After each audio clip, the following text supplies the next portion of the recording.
किसान भाइयों नमस्कार। किसान भाइयों, पिछले दिनों आपके बीच आने का मौका मिला, यानी किसान भाइयों से मिलने का मौका मिला। देखा कि खेतों में फसलें लहला रही हैं, कुछ खेतों में तो फसलें कटाई के लायक हो गई हैं। किसान भाइयों से बातचीत की तो पता चला कि किसान भाइयों ने अब वो खेती के परंपरागत तरीके छोड़कर आधुनिक तरीकों को अपनाना शुरू कर दिया है। रासायनिक खादों की जगह जैविक खाद भी अपना रहे हैं। सुनकर बहुत खुशी हुई, उनकी जागरूकता देखकर बहुत अच्छा लगा। लेकिन जब बात हमने की कटाई कहाई के यंत्रों के बारे में तो पता चला वही पुराने वर्षों पुराने यंत्रों का वो इस्तेमाल कर रहे हैं। किसान भाइयों, ये बात बिल्कुल सही है कि अगर आप खेती किसानी के आधुनिक तरीके अपना रहे हैं, अच्छा उत्पादन ले रहे हैं, तो कटाई कहाई के यंत्रों को भी आधुनिक होना बहुत ज़रूरी है। आज इस कार्यक्रम में हम इसी विषय पर चर्चा करेंगे, लेकिन हमेशा की तरह सबसे पहले समय है खबरें खेती की और मंडी भाव का।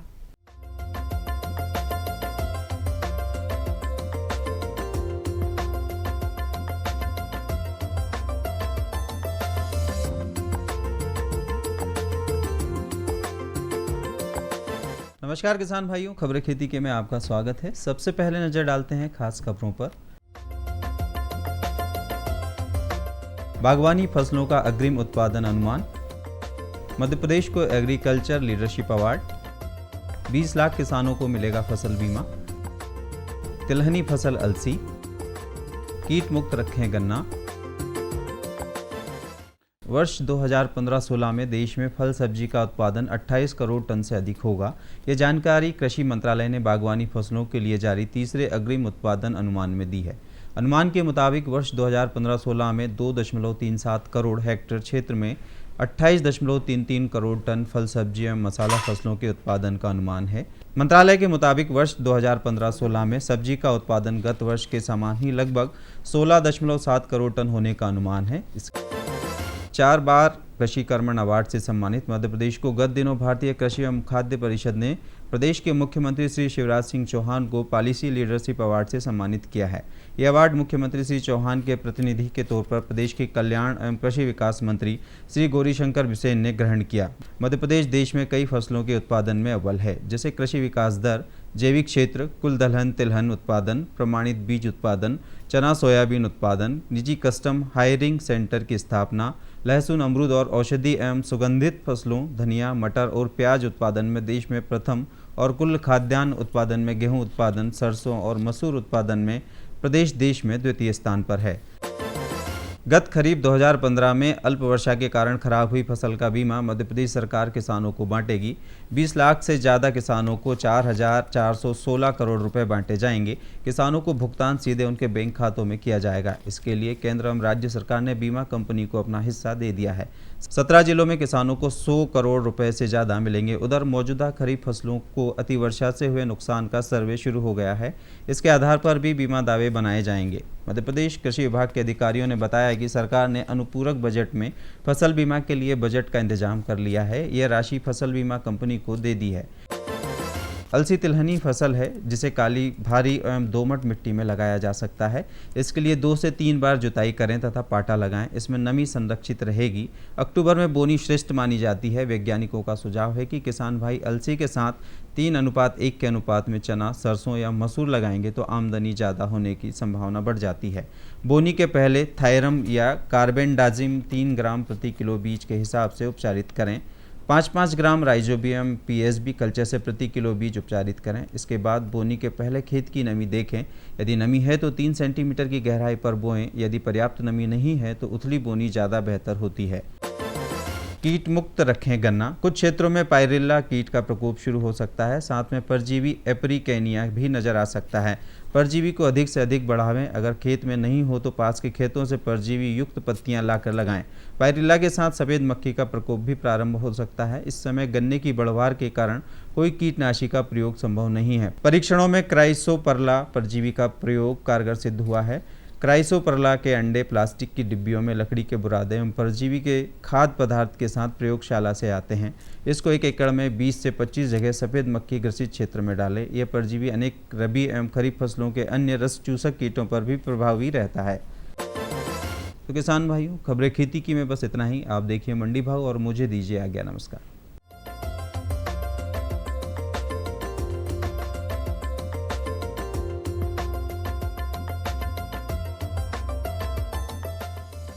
मक्का का प्रति क्विंटल भाव इस प्रकार है। बड़वाहा में न्यूनतम भाव 950 रुपए रहा, वहीं अधिकतम भाव 1100 रुपए रहा। देवास में न्यूनतम भाव 1550 रहा, वहीं अधिकतम भाव 1600 रुपए रहा। कटनी में न्यूनतम भाव 1205 रुपए रहा, वहीं अधिकतम भाव 1250 रुपए रहा। बुरहानपुर में न्यूनतम भाव 1690 रहा, वहीं अधिकतम भाव 1690 रहा। आइए अब बात करते हैं धान की। बालाघाट में न्यूनतम भाव 1315 रुपए रहा, वहीं अधिकतम भाव 1318 रुपए रहा। जबलपुर में न्यूनतम भाव 975 रुपए रहा, वहीं अधिकतम भाव 1500 रुपए रहा। नैनपुर में न्यूनतम भाव 1470 रुपए रहा, अधिकतम भाव 1446 रुपए रहा। कटनी में न्यूनतम भाव 950 रुपए रहा, अधिकतम भाव 1446 रुपए रहा।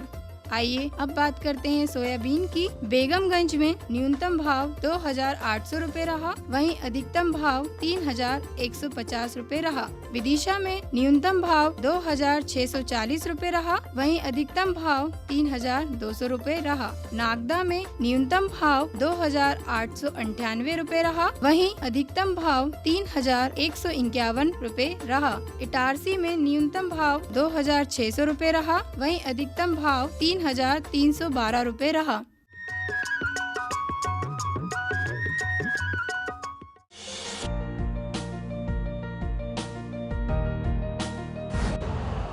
यूरिया का स्वदेशी उत्पादन 70 लाख टन बढ़ाने के लिए 6 उर्वरक संयंत्रों का उद्धार किया जा रहा है। FCIL के गोरखपुर, सिंदरी, तलचर और रामागुंडम संयंत्र, HFCL की बरौनी इकाई और BVFCL की नामरू फोर्थ। सोने पर सुहागा ये है कि देश में अब बनेगा सिर्फ नीम लेपित यूरिया, क्योंकि इससे होगा किसानों का फायदा ही फायदा। अनाज का उत्पादन 10% तक बढ़ेगा, बढ़ेगी 10 से 15% नाइट्रोजन क्षमता।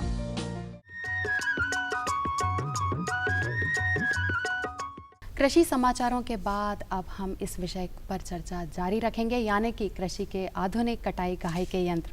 और इस विषय पर चर्चा करने के लिए अब हमारे साथ जुड़ चुके हैं भारतीय सोयाबीन अनुसंधान संस्थान इंदौर के प्रमुख अभियंता डॉक्टर DB सिंह।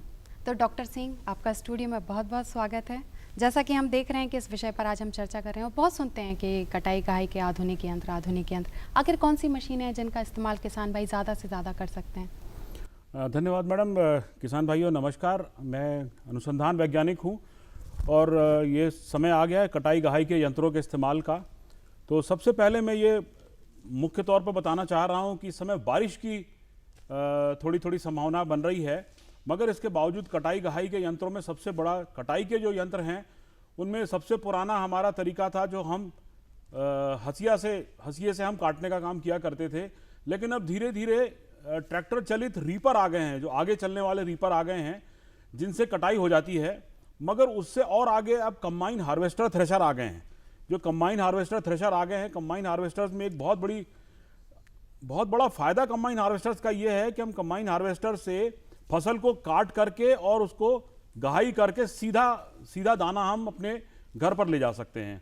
और कंबाइन हार्वेस्टर धीरे धीरे पूरे प्रदेश में काफ़ी पॉपुलर हो रहे हैं, काफ़ी प्रचलित हो रहे हैं। और आमतौर पे ये दो तरह के कंबाइन हार्वेस्टर होते हैं। एक कंबाइन हार्वेस्टर होता है जो कि सेल्फ प्रोपेल्ड होता है, मतलब वो पूरा का पूरा एक अपने आप में एक एकक है या यूनिट है। और दूसरा होता है जिसमें ट्रैक्टर ऊपर चढ़ाया जाता है। अच्छा जी। तो tractor mounted tractor combine harvester भी होता है। तो ये दो तरह के मुख्य आ गए हैं, रीपर भी आ गए हैं और भी कुछ छोटे मोटे इंजन चलित यंत्र आ गए हैं। मगर देखिए एक बड़ी दिक्कत है इनके साथ में। दिक्कत ये है कि अब हम क्लाइमेट चेंज मतलब मौसम के बदलाव के समय में आ गए हैं, जहां पर हमें ये मालूम नहीं है, मालूम होता भी है तो अचानक बारिश आ जाती है, खेत में हमारे फसल खास तौर पे खरीफ की फसल खराब होने का खतरा पूरे टाइम बना रहता है। मतलब बदलते मौसम के साथ में मशीनीकरण का बहुत महत्व बढ़ गया है। और मैं एक इंजीनियर होने के नाते मेरा तजुर्बा ये कहता है कि हमें अब कंबाइन हार्वेस्टर के ऊपर बहुत हमारी निर्भरता धीरे धीरे बढ़ गई है। जहाँ बात हम मशीनों की करते हैं वहाँ सबसे बड़ा फैक्टर आता है सावधानी। है ना, कि मशीनें आप मिस हैंडलिंग हो रही है, आपको आता नहीं है मशीन चलाना, तो कहीं ना कहीं आपको चोट भी पहुंच सकती है, तो इसमें क्या सावधानियां बरतनी चाहिए? हमेशा ये ध्यान रखें कि जो भी कृषि मशीन चला रहे हैं उसमें पूरी की पूरी सावधानी रखें। जी। जैसे हम मान लीजिए हम थ्रेशर चलाते हैं, हाँ जी। थ्रेशर चलाते हैं, इसको कोशिश करें कि रात में ना चलाएं, अच्छा। किसी भी तरह के नशे में ना चलाएं उसको, और अगर बहुत मजबूरी है तो रोशनी करके चलाएं, लेकिन मेरा ऐसा विचार है कि उसको किसी भी हालत में रात में ना चलाएं, नशे में ना चलाएं। और ये हमेशा ध्यान रखें कि फसल को अगर हमें बचाना है तो हमको सही जो चक्कर होते हैं सिलेंडर के, जो अच्छा। थ्रेशर के अंदर में जो सिलेंडर होता है उसके सही चक्करों का इस्तेमाल करें, अन्यथा दाने में टूट फूट आती अच्छा, है। और कुछ अगर दर दाना होती टूट फूट होगी गया उसकी। तो खास तौर पर एक दिक्कत ये आती है अगले साल उसमें अंकुरण नहीं होता, अंकुरण नहीं अंकुरण की शिकायत आने लगती है। तो मेरा ये किसान भाइयों से अनुरोध है, और ढीले कपड़े नहीं पहने। हमेशा से लोग कहते हैं ढीले बिल्कुल। कपड़े, तो किसी भी तरह के मशीन के अंदर में अगर मशीनों आप में ढीले फंसने कपड़े के पहनेंगे तो chances, कपड़े फंसने के चांसेस रहते हैं। बिल्कुल सही बात है। और सबसे महत्वपूर्ण चीज मुझे जो महसूस होती है कि किसी तरह की असावधानी अपने तरफ से ना करें, हाथ डालें नहीं। अगर आपको कोई भी सुधार करना है या बदलाव लाना है, पूरा का पूरा मशीन को पूरी तरह से बंद करें। बिजली चलित है तो उसको ऑफ करें, उसका प्लग निकाल लें पहले, जी जी जी जी। ताकि कोई गलती से उसको ऑन ना कर सके। कई बार बिल्कुल क्या सही। होता है, हमने ऑफ करा और चले आए और किसी ने गलती से ऑन कर दिया, हाथ कट गया या पैर कट गया। ये चीजों से बचने के लिए, और ट्रैक्टर चलित भी जितनी है उनमें ट्रैक्टर को पूरा तरह से बंद करें, देखें पूरा मशीन पूरी बंद हो गई है, उसकी चाबी निकाल लें, चाबी अपने पास रखें, उसके बाद ही कोई सुधार करें। बिल्कुल सही। अन्यथा ऐसी दुर्घटना होती है जिसके लिए आदमी अपने आप को क्षमा नहीं कर पाता है। बिल्कुल सही बात और है। कोई किसान भी भाई- मशीन को चलाने के पहले उसकी पूरी की पूरी ट्रेनिंग ले, जहां से खरीदें वो आपको पूरी की पूरी जानकारी देगा, और जानकारी के बिना किसी भी यंत्र का इस्तेमाल करना बेहद घातक हो सकता है। अच्छा, जैसे अभी किसान भाई दिल बना रहे हैं कि हाँ चलो हम परंपरागत तरीके छोड़ के उन्नत कृषि यंत्र खरीदें, तो ये कटाई कहाई के यंत्र कहाँ उपलब्ध होते हैं जहाँ वाजिब दामों में मिले? लगभग सभी बड़े शहरों में उपलब्ध हैं और भारत के कई क्षेत्रों पे उपलब्ध हैं ये मशीनें। मगर ये ध्यान रखें कि मशीनें प्रामाणिक हों और उनकी क्वालिटी बहुत अच्छी हो, और सुरक्षा के जो भी उपाय आप समझते हैं या उनसे समझते हैं उनको जरूर अपनाएं। मतलब आप ये कहना चाह रहे हैं कि आप खरीदें नहीं, आप हायरिंग भी कर सकते हैं? बिल्कुल। मैं तो ये गवर्नमेंट की तरफ से भी कोई है ऐसी योजना? ऐसी सुविधाएं हैं, ऐसी सुविधाएं राज्य सरकारें चला रही हैं, जहां पर जिसको वो कस्टम हायरिंग कहते हैं या किराए से चलाने की सुविधा है। मगर इसका एक और नया तरीका भी अब धीरे धीरे किसानों में आ रहा है कि किसान, कई जो विकासशील किसान है वो क्या करते हैं, अपने गांव में 5-6 किसान मिल करके और वो अपना पैसा थोड़ा थोड़ा लगा करके उस यंत्र को खरीद लेते हैं। बिल्कुल, यही सवाल बजाय कि पूछने एक वाली व्यक्ति थी। पूरी मशीन खरीद ले। जैसे अब कंबाइन हार्वेस्टर है, कंबाइन हार्वेस्टर आप खरीदने जाएंगे तो बहुत महंगी मशीन बहुत महंगी है। तो वो एक किसान की, कुछ किसान, बहुत गिनती के किसानों की क्षमता हो सकती है कि वो मशीन को खरीदें। लेकिन अगर वो मशीन को खरीदें तो ये हमेशा ध्यान रखें कि वो मशीन खरीद के सिर्फ अपने काम के लिए इस्तेमाल ना करें। अच्छा। उसको किराए पे चला के उससे पैसे कमाएं। हाँ, सही ये बात बड़ा है। जरूरी है। अगर हम कंबाइन खरीदें या कोई भी मशीन खरीदें, मैं तो इंजीनियर के तौर पे ये भी किसानों से कहता हूं, अगर आप ट्रैक्टर भी खरीदें तो सिर्फ अपने इस्तेमाल के लिए, उससे उसको किराए पर चलाएं, उससे पैसा भी कमाया जा सकता है। बिल्कुल सही बात है। और आपको तभी वो आर्थिक रूप से सही बैठेगा जब आप उसको किराए से चलाएंगे। अगर आप खरीद करके अपने घर में इस्तेमाल करके छोड़ देंगे तो आपको कुछ दिन के बाद ये महसूस होगा कि ये मशीन हमें महंगी पड़ रही है। नहीं, मशीन चलती भी रहेगी तो मेंटेन भी चलती रहेगी। भी रहेगी तो मेंटेनेंस भी रहेगा और कमाई की कमाई होगी। बिल्कुल सही। तो डॉक्टर सिंह, आपका बहुत बहुत शुक्रिया, आप स्टूडियो में आए, इतनी अच्छी जानकारी आपने दी, धन्यवाद आपका। धन्यवाद। धन्यवाद किसान भाइयों।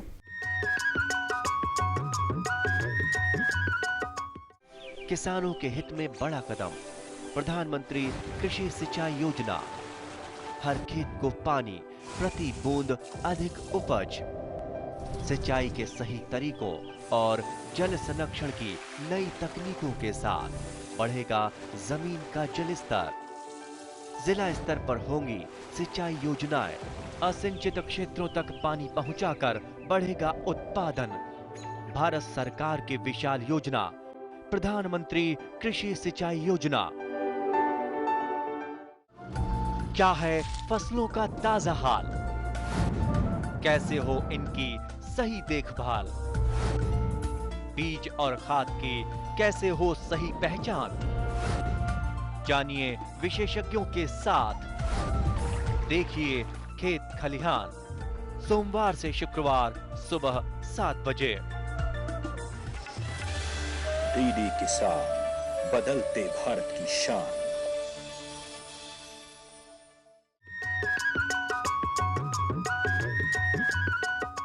तो किसान भाइयों, अब तक तो आप जान ही गए होंगे कि उन्नत कृषि यंत्रों से ही कृषि करना काफ़ी नहीं होता, बल्कि कटाई कहाई के यंत्रों का भी उन्नत होना बहुत ज़रूरी है।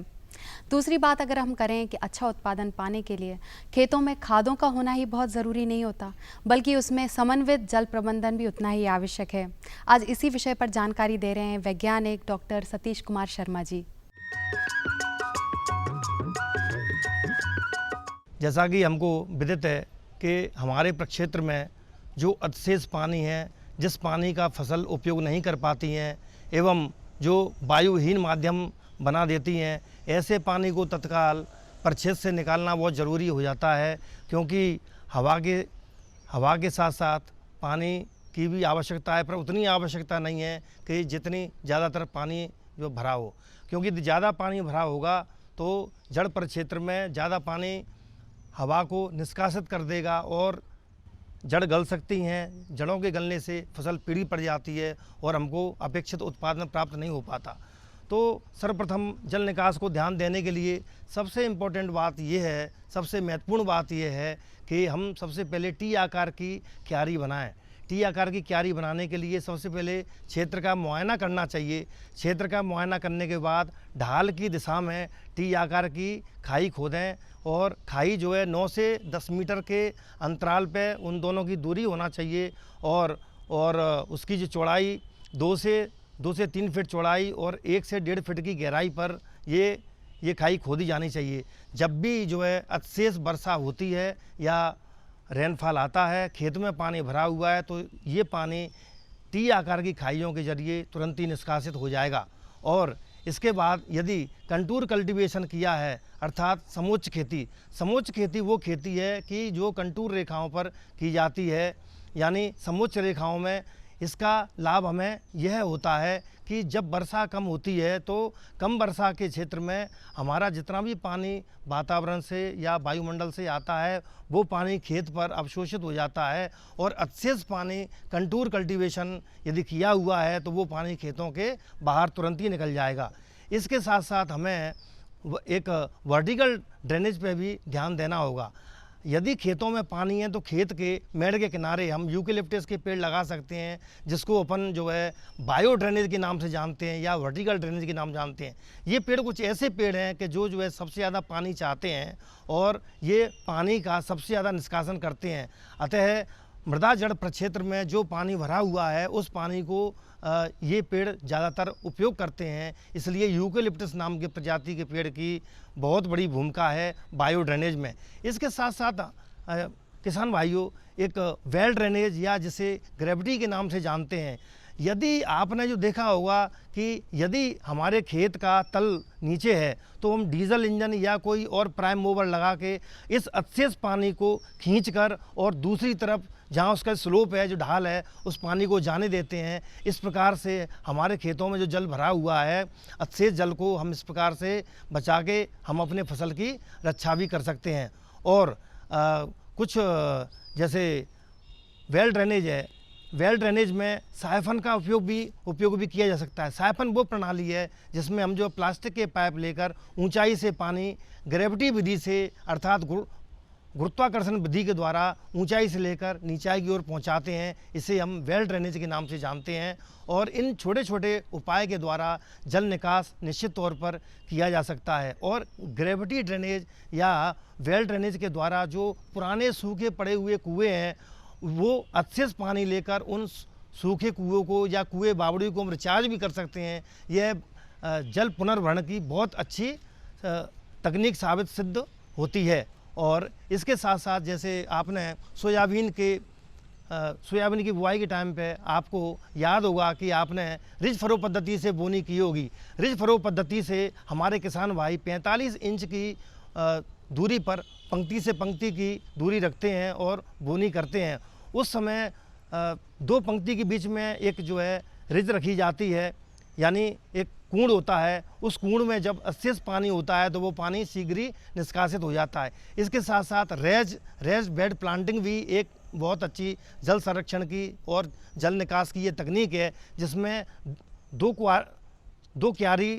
कूड़ बना के बोनी की जाती है और 2 पंक्तियों के बाद में एक कूड़ बनाकर जो खाली छोड़ा जाता है, जिससे जलवाही सिस्टम में अतिशेष पानी जब आता है तो वह पानी निकल कर खेतों से बाहर हो जाता है और हमारी फसल निश्चित तौर पर बच जाती है। तो ये मैंने आपको कुछ जल निकास की ये तकनीक बताई। इन सब तकनीक को हम सस तकनीक के नाम से जानते हैं। अब कुछ मैं अभियांत्रिक तकनीक के बारे में चर्चा करूंगा। अभियांत्रिक तकनीक में हमारे किसान भाई जानते हैं कि यदि खेतों में आपके में कुछ गड्ढे हैं, 2-4 जगह गड्ढे अन्यत्र स्थित हैं, तो इन गड्ढों को रैंडम पद्धति के द्वारा वी आकार की चैनल खोदकर, यानी उस चैनल को जैसे वी आकार का शेप होता है उस शेप से हम जो मिला देते हैं और जिस तरफ ढाल है उसकी नोक की तरफ जो वो पानी बहता हुआ चला जाता है। तो हमारे किसान भाई अपने खेत में अगर ऐसे गड्ढों को कि जहाँ अनायास ही आवश्यक रूप से पानी भरता है उन स्थानों को चिन्हित करना चाहिए और वह पानी निश्चित तौर पर आप अपने खेत से बाहर कर सकते हैं।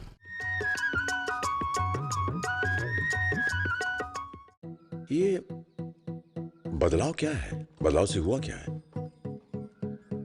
भैया ये बड़े काम की चीज है। जब जब बदलाव आया है अपने संग खुशहाली लाया है। इंसान की सोच में अगर बदलाव आ जाए तो सब कुछ मुमकिन है, सब कुछ संभव है। अब ये बदलाव फिर आ रहा है और इस बार ये देश के हर हिस्से की सूरत को बदल के रहेगा। हर सूरत की मुस्कान में वो आपको दिखाई देगा, क्योंकि जब जब बदलाव आया है वो अपने साथ खुशहाली लाया है। तो चलिए एक नई शुरुआत करते हैं, कुछ बदलाव करते हैं। दूरदर्शन किसान, एक नया चैनल जहां बातें होंगी बदलाव की और आपके कल की बेहतर शुरुआत की। छेड़ो बातें बदलाव की। कैसे पाएं अच्छी पैदावार? खाली पड़े हैं खेत, उस समय हम मिट्टी के नमूने लेते हैं। कैसे रखें पशुओं का ख्याल? पशु बीमा बहुत जरूरी चीज है। कौन सी तकनीक रहेगी बेहतर? एक कॉल पर मिलेगी पूरी जानकारी। ये साहिवाल गाय कितना दूध दे देती है? देखिए हेलो किसान, सोमवार से शुक्रवार शाम 6 बजे। डीडी किसान, बदलते भारत की शान। मुद्दा किसान का। भारत में मौसम और मॉनसून मिलकर किसानों की तकदीर लिखते हैं। विषय संवाद का। कैपेसिटी नहीं है उसकी इतनी। मंथन विचारों का। किसी को खाता खोलने से मना नहीं किया जाता। देखिए वाद संवाद सोमवार से बुधवार शाम 7:30 पर। डीडी किसान, बदलते भारत की शान।